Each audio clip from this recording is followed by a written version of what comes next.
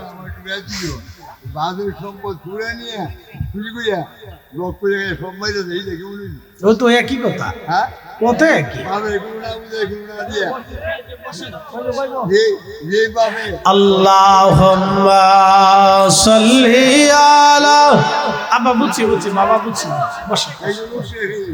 মাওলানা মুহাম্মদ ওয়া আলা আলি সাইয়্যিদিনা মুহাম্মদ। আল্লাহুম্মা সাল্লি আলা মাওলানা মুহাম্মদ ওয়া আলা আলি সাইয়্যিদিনা। মানুষ হইয়া ভবেতে আসিয়া, মানুষের করিলাম কি? ও নবী না মানিলাম কি যে ভুল করিলাম, নবী না মানিলাম কি যে ভুল করিলাম, ভস্মে ঢালিলাম ঘি। মানুষ হইয়া ভবেতে আসিয়া, মানুষের করিলাম কি? মানুষ হইয়া ভবেতে আসিয়া, মানুষের করিলাম কি? ওদের দেশে ওইটা সিস্টেম, শিকার পরীক্ষা হচ্ছে তো খাওয়া হালাল একটু হলেই কর। আর আমরা দেশে এসে খালি বেদাতের ফতোয়া মারতেছে, যারা এর বিরোধিতা করে। আমি মনে করি ছোট লোক। এই আস্তে করে জোরে বলেন, ও সংকীর্ণ মন, সংকীর্ণ ছোট আত্মা। পুঁটি মাছের আত্মা দেখছেন? পুঁটি মাছের আত্মা, পুঁটি মাছের আত্মা যতটুকু, ও তার আত্মা অতটুকু। ও নিজেও খাবে না, আরেকজনও খাইতে দেবে না। কি কথা ঠিক আছে?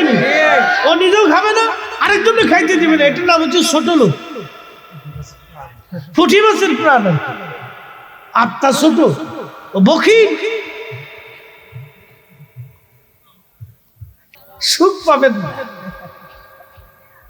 সুখ পাবেন না। যারা নিজের রুটি রুজির টাকা দিয়ে জেনা করে, তাদের সুখ হয় না। সারা জীবন মনে রাখবে, এই কথাটা মনে রাখবে, জীবনও শান্তি হবে না। আপনার টাকায় বরকত হবেই না। যদি হয় তাহলে হাতে ঘড়ি বাদ দিয়ে চুরি করবে। আমার দামি ঘড়িটা আপনার দিয়ে দিবে, ফ্রি দিয়ে দিবে, যদি দেখাইতে পারে যে কেউ সুখী আছে। বুঝতে পারছেন? বলে যদি কেউ সুখী আছে, আল্লাহর কসম করে বলতেছি, ঘড়ি বাদ দিয়ে চুরি করবো হাতে, দেখায় যদি দিতে পারে, সুখ হবে না। আমি বলি না, আল্লাহ রাসূল বলে গেছে। এই জন্য পরিশ্রমের টাকা দিয়ে কোনো জিনিস জেনা করবেন না। আপনাদেরকে বলে দিয়ে গেলাম, সর্বনাশ ডেকে আনবে, মহান সর্বনাশ। কি কথা ঠিক আছে না? ওরা মারামারি করতেছে, তুই সারা মারামারি ঠেকা ঠেকা মানে ভিডিও করবে, ভিডিও ম্যান। ও সাংবাদিক হচ্ছে, শয়তান কোথাকার। শয়তানের দূরে দাঁড়ায় দাঁড়ায় লাশ, আমার দোস্ত ভালোই তো করতেছে। তো এগুলি থেকে আপনাদেরকে সতর্ক হতে হবে। আল্লাহ তৌফিক দিক, জোরে বলেন আমিন। আসেন আমরা নবীজিকে সালাম জানাই। ইয়া নবী সালাম, সামনের দিকে চলে আসেন।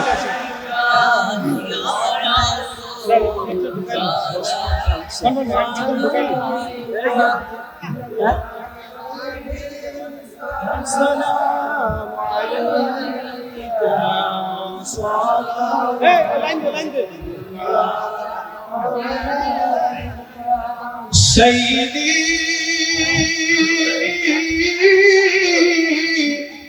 مرشدي يا رسول الله আমাদের মরণকালে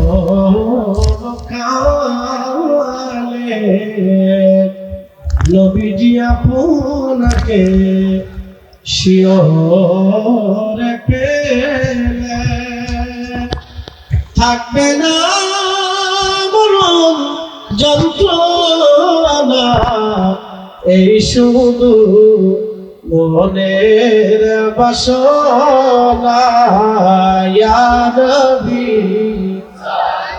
যারা বাইরে আছেন সবাই ভিতরে আসেন, কাতার করে দাঁড়ান। ইয়া রাসূল সালাম আলাইকা, ইয়া হাবিব সালাম আলাইকা,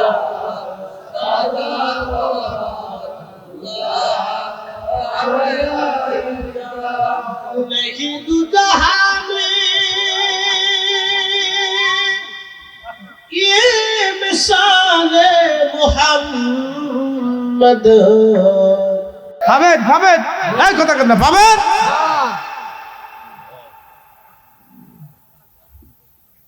কোথাও খুঁজে পাবেন। আমি মালয়েশিয়াতে হুজুর গাউসে পাকের আওলাদের মাজারে গেছি, খুব সুন্দর করে সংরক্ষণ করে রাখছে। আমি মালদ্বীপে ইসলাম যিনি এসেছিলেন ইব্রাহিম ইস্কান্দার, ওনার মাজারে জিয়ারতে গেছি মালদ্বীপে। সে মাজারটাকে টাইলস দিয়ে ঘরের মতো করে সুন্দর করে সংরক্ষণ করে রাখছে তারা। ইমাম বুখারীর মাজার সুন্দর করে সংরক্ষণ করে রাখছে। পৃথিবীর বড় বড় ওলি প্রত্যেকটা দেশে যায় দেখবে, আরে কাফেরদের দেশের মানুষরা তারা ওলিদের মাজার সংরক্ষণ করে রাখছে, আর মুসলমানের দেশে মাজার ভাঙার জন্য ফতোয়া জারি করে। শতান আছে সাফাই নবাবগঞ্জ বলতেছে শাহজালালের মাজার লাথি মেরে ভেঙে দাও। আরে ভাঙতে আস বেটা, পা নিয়ে ফিরে যেতে পারবি কিনা সন্দেহ আছে, কথা কেন না কেন। আরে তাকবীর, আরে রিসালাত, আহলে সুন্নাহ ওয়াল জামাত। ও এখনো টের পাই নাই সুন্নি মুসলমানের ঝাল কত।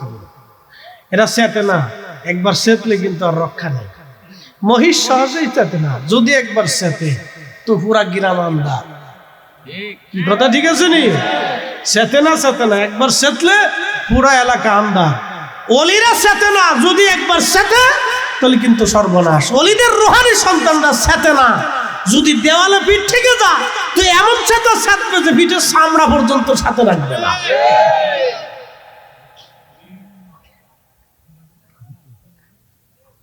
ঘরছিনি আপনাদের চলবে, চলবে নি? চলো চলো, খুব মনোযোগ দেন। বিক্ষে দিতে চাই, উড়ে বাপরে বাপ, কিপটে কারে করে আন্তর্জাতিক খ্যাতি সম্পন্ন কিপটে দান করতে চাই না, ভিক্ষুক কিছু দিতে চাই না, মিসকিনও দিতে চাই না, গরিব মানুষও দিতে চাই। মারাত্মক কঠিন হৃদয়ের অধিকারী। ভাবতাম বেডিকার হৃদয় খুব নরম, ও দিই না, টিহার বেলা খুব শক্ত। আর যদি সোনা দানা ঘরে থাকে তো আর কথাই নেই, জীবন চলে গুলো দেবে না। আমি উত্তরবঙ্গে একটু ব্যতিক্রম দেখছি, নর্থ বেঙ্গল যে গুরুস্থানের মাহফিল না, আমার মাহফিল ছিল একটা 8 গ্রাম মিলে একটা গুরুস্থান। এই মাহফিলে গেছিল আপনার পাবনা। দেখি বেটিটা নাকের ফুল এটা খুলে প্যাকেট করে পাঠাইছে, নাম লিখে যে আমার শাশুড়ির নাকের ফুল। মহিলা পাঠাইছে আমার শাশুড়িরটা গোরস্থানে দিয়ে দেবে। শাশুড়ির নাকের ফুল, কেউ মারটা পাঠাইছে, কেউ হাতের বালা পাঠাইছে, পাঠাই দিছে। এটা মারটা দান করে দিল। অনেকে মাদ্রাসায় দেয়, মসজিদে দিয়ে দেয়। মারটা এটা দিয়ে, মা মারা গেছে, মার এই কানের দুলটা মসজিদের কাজে দিয়ে দেয়। ও নারী যতদিন কবরে থাকে আর যতদিন মসজিদ থাকে ততদিন নেকি চলতে থাকে। এটা হলো অরিজিনাল বেটার। কি কথা ঠিক আছে কি? এটা হলো অরিজিনাল বেটার। তার শাশুড়ির না কানের দুল দান করে এটা অরিজিনাল বেটার। আর অনেকগুলি আছে ডুপ্লিকেট। সেট মেনে যে হুজুরে করতে গেল ডুপ্লিকেট, সুবিধার না। এটা ভাগযোগ করে নিজেরা কানের তা বানাই দিয়ে ভাগযোগ করে কানের ভিতরে করে নিয়ে আপনার কানের ভিতরে ঝুলাইলে কি তা হইতো? হ্যাঁ, কানের ভিতরে ঝুলাইলে কি তো হইব?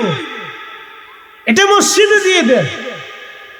যতদিন আযান হবে ততদিন আযানের নেকি কবরে চলতে থাকবে। আপনি আপনাদেরকে এর ফজিলত একটা আসলে আল্লাহ রাসূল বলেছেন আমার উম্মত উম্মতে মারহুমা, 70 গুণের এক গুণ। একটা হলো জুমা, আর একটা হচ্ছে মারহুমা। বলতেছি শেষ হবে না, 70টা।